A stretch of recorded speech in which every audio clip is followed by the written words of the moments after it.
Миколай Статкевич раскрытыкаваў Віктара Бабарыку, Марыю Калешнікаву і Святлану Ціханаўскую, а ў ЗША працуюць над візітам Александра Лукашэнкі ў рэзідэнцыю Трампа ў Мар-Алага. Тым часам в нашай краіне назаўжды закрываецца гарналыжны комплекс Лагойск. З вас падабайкі і каментары, а мы пачынаем. Сёння ўначы працаўнікі МНС Наваполацку працавалі на вуліцы Маладзёжнай. Паведамленне пра задымленне ў кватэры на першым паверсе паступіла на лінію 112. Гарэла кватэра ў шматпавярховіку. Падчас выведкі ў задымленым памяшканні ратавальнікі знайшлі двух чалавек. Мужчыну выявілі ў жылым пакоі, а ягоную сужыцельку ў калідоры. Абое былі прытомныя. МНСнікі аператыўна вывелі пацярпелых на свежае паветра і перадалі брыгадзе медыкаў для агляду. Эвакуацыя астатніх жыльцоў дому не спатрэбілася. У гашэнні пажару былі задзеяныя 6 адзінак спецтэхнікі. Агонь удалося хутка зліквідаваць, а асноўную версію прычыны здарэння цяпер высвятляюць спецыялісты. Следчы камітэт Беларусі перайшоў да адкрытага шантажу напярэдадні 25 сакавіка. Ведомства апублікавала папярэджанне тым, хто плануе браць удзел у акцыях да Дня волі. Галоўны інструмент ціску на тых, хто выйдзе на мітынгі за мяжою. Шантаж канфіскацыі маёмасці ў краіне. Прадстаўнік СК Александр Сухадольскі заявіў, што сілавікі нібыта здольныя ідэнтыфікаваць кожнага, незважаючы на маскі ці акуляры. Тым, хто трапіць на аловак, пагражаюць крымінальнымі справамі праз механізм спецыяльнай вытворчасці. Гэта дазваляе рэжыму завочна асуджаць людзей ды забіраць іхныя кватэры і дамы, што засталіся ў Беларусі. Следственный комитет сообщает, что современная методика позволяет идентифицировать личность каждого. Задействованный актив будет выявлен, действия квалифицированы в соответствии с Уголовным кодексом Республики Беларусь, привлечен к ответственности при необходимости с применением механизма специального производства и конфискации имущества на территории нашей страны. Такая агрэсія следчага камітэту сведчыць пра страх уладаў перад сімвалічную датаю. Нягледзячы на зачыстку краіны ад нязгодных, рэжым працягвае паляваць на беларусаў па ўсім свеце. Миколай Статкевич у сваім тэлеграм-канале рэзка прайшоўся па тых, каго называе самазванымі лідарамі рэвалюцыі. Паводле палітыка, у 2020-м агульнанацыянальнага стратэгічнага кіравання пратэстамі не існавала. Было толькі тэхнічнае кіраванне праз тэлеграм-каналы. Палітык увёў тэрмін «палітыкі-ждуны», якія змагаюцца не за ўладу, а за, цытата, «месца ў чарзе», спадзяючыся, што рэжым знікне сам сабой. Сярод іншага, Статкевич адкрыта прызнаў сваю памылку ў тым, што прапанаваў Святлане Ціханаўскай балатавацца паводле схемы «жонка замест мужа», не адчуўшы яе як чалавека. Ён назваў ейную заяву аб правакацыі на пікетах у чэрвені 2020-го найцяжэйшым ударам па структуры пратэсту, які скампраметаваў рэгіянальных лідараў. На думку Статкевіча, менавіта гэта непаслядоўнасць штабоў дазволіла уладам перахапіць ініцыятыву і перавесці пратэст у бяспечнае для рэжыму рэчышча. Не назваўшы прозвішча, Статкевіч раскрытыкаваў і стратэгію Віктара Бабарыкі. Ён азначыў, што спробы быць, цытата, белым і пухнатым на фоне радыкалаў-нацыяналістаў і спадзеў на, цытата, сумленную ярмошыну былі наіўныя. Палітык падкрэсліў, улада, якая сядзіць на бочцы з порахам, не пакідае такіх хітрых людзей у тыле, што і прывяло да арыштаў. Статкевіч заклікаў беларусаў не быць ждунамі. Ягоная выснова наступная. Новую уладу сфармуюць не тыя, хто стаіць у чарзе за мяжой, а тыя, хто здолее прыбраць старую. Ён верыць, што будучыню Беларусі складуць новыя лідары, якія прайшлі праз турмы і бралі на сябе адказнасць у самыя цяжкія моманты.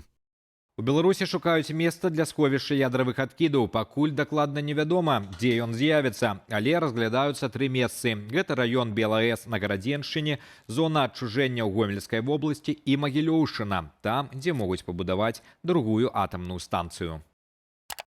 Кіраўніцтва беларускай арганізацыі ў справе абыходжання з радыёактыўнымі адкідамі заяўляе, што пры выбары пляцоўкі ўлічаць пазіцыю людзей. Паводле праўладных апытанняў будаўніцтва падтрымліваюць каля 70% жыхароў Астравеччыны і 60% на Магілёўшчыне. А вось у Гомельскай вобласці больш за палову апытаных выступаюць катэгарычна супраць суседства з могільнікам. Грамадскія абмеркаванні пройдуць у жніўні-верасні сёлета. Канчатковы выбар зробіць да 2027-го, а ўласна будаўніцтва плануюць пачаць у 2028 годзе.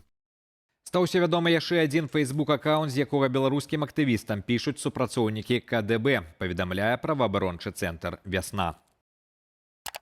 Кадебісты пішуць з аккаунту Максім Вольф. Апошнім часам беларусы за мяжою пачалі атрымліваць ад гэтага карыстальніка Фейсбуку паведамленні з прапановамі ўзаемавыгаднай супрацы. Ад людзей хочуць даведацца падрабязнасці дзейнасці дыяспару ў розных краінах. У сваіх паведамленнях Максім Вольф проста піша, што ён прадстаўнік КДБ, адзначае Вясна. Раней было вядома пра аккаунты КДБ Марыя Пулкоўскай і Валерыі, якія пісалі беларускім актывістам у Фейсбуку. У прыватнасці Марыя Пулкоўскай была актыўна напярэдадні масавых падзеяў за мяжой. Яна звярталася да беларусаў, называючы у тым ліку імя па бацьку, і прапаноўвала супрацу ў абмен на бяспеку родных.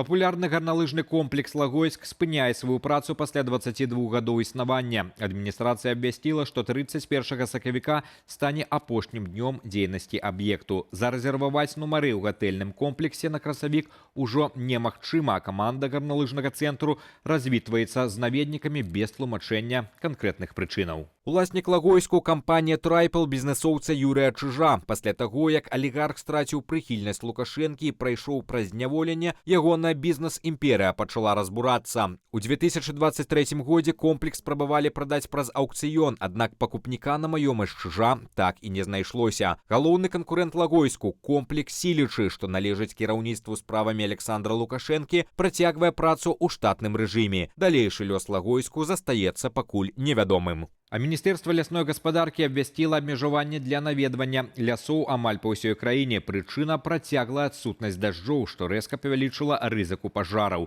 Толькі за мінулыя выходныя ратавальнікі зафіксавалі 5 згаранняў, а агульная плошча лясных пажараў з пачатку года ўжо перавысіла 10 гектараў.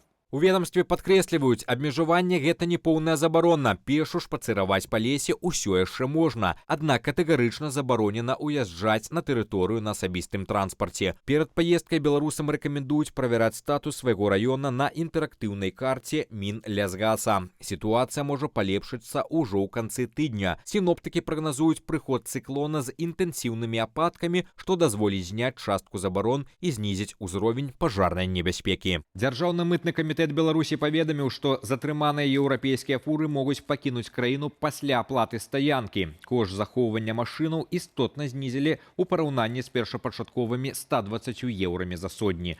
Транспарт на літоўскай рэгістрацыі зможа выехаць у Літву, а машыны польскіх уласнікаў праз польскую мяжу.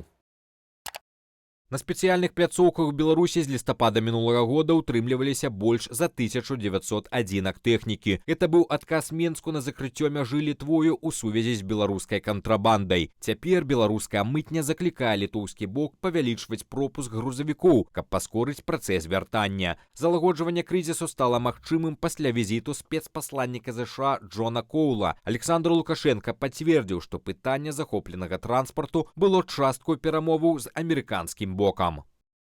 Выданне Financial Times паведамляе, што Злучаныя Штаты сур'ёзна разглядаюць магчымасць запрасіць Александра Лукашэнку на сустрэчу з Дональдам Трампам. Размова або пра афіцыйны прыём у Белым доме, або пра візіт у прыватную рэзідэнцыю Трампа Мар-а-Лаго у Флорыдзе для абмеркавання гэтак званай вялікай угоды.